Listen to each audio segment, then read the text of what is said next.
Hey, Mike with Mike's Bags. Today I'm reviewing the Phoenix by Cornslingers Bag Company. If you've watched the ACO events or played in ACO events, you're probably aware of who Gary Bearpaw is. If not, he's an ACO pro, one of the best cornhole players in the world. This is the bag that he throws. This is a bag of choice, the Phoenix. So if you want to be like Gary Bearpaw and you want to play like him and you want to throw the bags he throws, this is the bags you need to get. So let's go ahead and dive in. Let's break these bags down. I'll tell you all about them. We'll start with the slow side. This is the same slow side you find on the Pro Sniper or the Costello. It's that all cornhole slide right fast side material, but they flip it over, use the back side of it. So it has a little bit of a waxy feel to it when it's new, but once you break it in, you throw it, you get them really worn down, that wax goes away, it starts to soften up. It's a softer side, a little more controllable side. It plays about a 6-speed, maybe a 6.5. I think for me, it's more like a 6. It's kind of right on that borderline for me of being between a fast bag and a mid-speed bag. I still think I call this a mid-speed because this material, even though it's great for around the hole, you do have some control. You can put a blocker up there. You have a little bit of ability to shape some shots if you need to, but 6-speed on the slow side.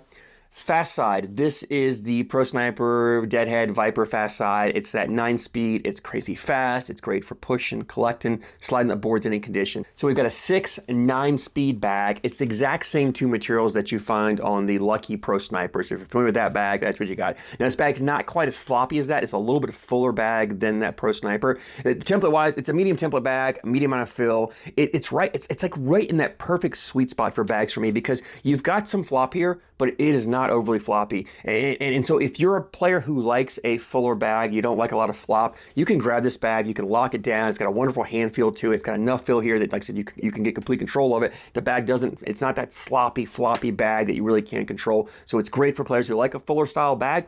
But it's also, if you like a floppy bag, there's enough flop here that you still get the advantage of that floppy bag. It's a very forgiving bag when it lands. It's a very forgiving bag around the hole. It's got enough flop to grab the hole. So if you're not consistently hitting the same spot, you're a little off left or right. It's got enough here to dip in. That corner will dip in, grab the hole, spin around, and melts right in. So it's really that perfect kind of template fill ratio to me for pretty much every style player that can throw this. So it makes it a great like blind draw bag, right? Anybody can pick this bag up and I think throw it and have success with it.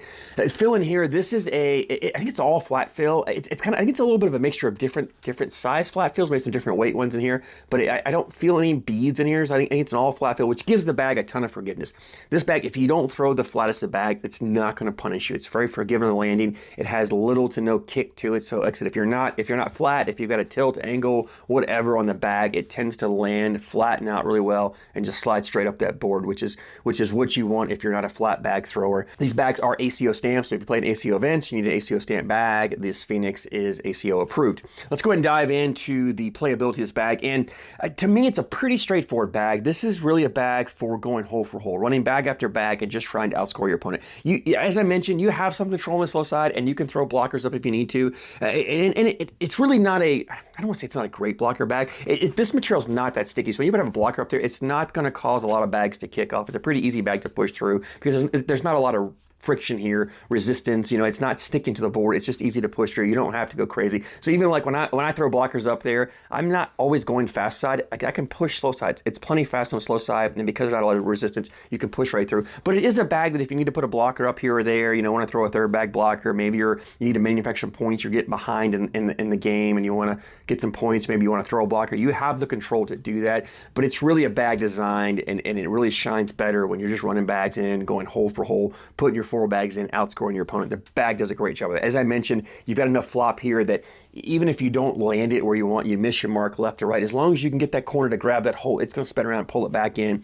Both materials are very hole friendly. The bag, even though it's a flat fill, I always talk about how to me flat fills aren't the most hole friendly fills. I prefer more of a mixed or a bead fill. Beads tend to really do better dripping. And you'll watch here, every now and then I get a bag that kind of hangs there just on the side, and I think some of that maybe because it's a flat fill, but if you add more beads to this, then you're going to get more bounce, more movement, more kick. So by keeping the flat fill, you have that forgiveness on landing. And even when there was a bag hanging, it wasn't hard to collect. Like usually coming through, a next bag would clip it, I could drip it right in. So I didn't really feel like the bag wasn't hole friendly, right? I never really felt like I couldn't put a bag in the hole. I didn't feel like I couldn't go get a bag. I didn't really feel like I felt like the bag, honestly, I felt like this bag made up for more of my mistakes than it hurt me, right? And what I mean is, I'm not, consistency is my biggest issue. When I'm throwing, I lose that focus, and I tend to kind of drift a little bit left to right. I kind of miss my landing spot. Sometimes I get lazy with my throw, and I'm not fully rotating my wrist, so then the bag comes out the tilt, or I over-rotate it, trying to compensate, goes the other way, and so my bag isn't always flat. This bag really just makes up for that, right? Like I said, no matter what kind of angle you get on it, the bag hits, it flattens out, runs up. You get it near the hole, it's going to grab the hole, it's going to go in. It's a fun bag to throw. It's definitely a bag that improves your PPR. So if you're out there looking to play some deck rounds, some round holio, some ghost cornhole, this is a great bag because it really does up that PPR for you. And it's also a good bag if you're playing against an opponent who plays a dirty style game and they're putting blockers up there. I like a bag like this, especially if you're not a great dirty style bag player. You don't want to play to their strengths. You want to play away from theirs. And so if a bag like this, it's great for that one, you got a fast side you can push through. So if I put the blockers up there, you can just keep the board clean, flip it over, push through. You can push through multiple bags. You can keep it clean. But there's enough control on the slow side that if there's a blocker up there, I have enough control to kind of step out and put just enough tilt. I can get a little bit of a cut just to get around. You're not gonna make hard cuts with this bag, but you can get around it and then just get that bag to grab the corner. It's gonna spin and come right back in. You can go fast side, you can bully their bag out of the way and take yours in. It gives you options. And this is a bag, there's enough fullness here for those of you who like to roll and flop. There's enough here that you can roll and flop. Now, you need to be an above average roll bag player to roll this bag. I think this is not a bag that's great for beginners to roll, but if you know how to roll a bag, you can roll any bag, and this is no exception. You can definitely roll this bag and play a little bit of a roll style game. But honestly, for me, this is a bag designed to just put bags in the hole, outscore your opponent, get that PPR up, and just outlast your opponent and make them make mistakes. All in all, love the bag. I definitely recommend checking it out. And it's a great bag to really, that kind of fits all play styles, right? If you're a fast bag thrower and you're looking for a bag that has a little more control, you want to step down, the Phoenix is a great step down. You got enough control here that you can step down, have a little more control, or maybe you want a bag from boards get really fast. Your fast bags are too fast. You can step down here and still play your hole for hole style game. But it gives you just that extra control, just a little bit slower once you have.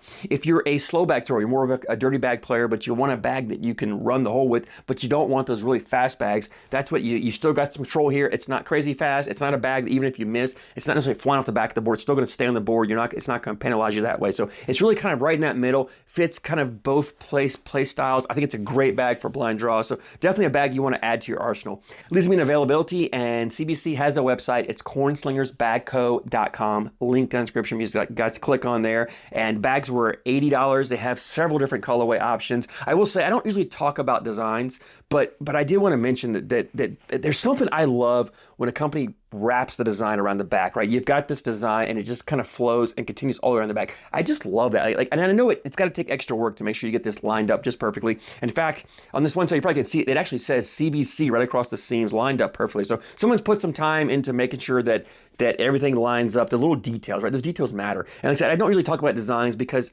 bag companies have so many different designs. They can do custom designs. If you don't like a design, you can get one you do like or have them make one you like.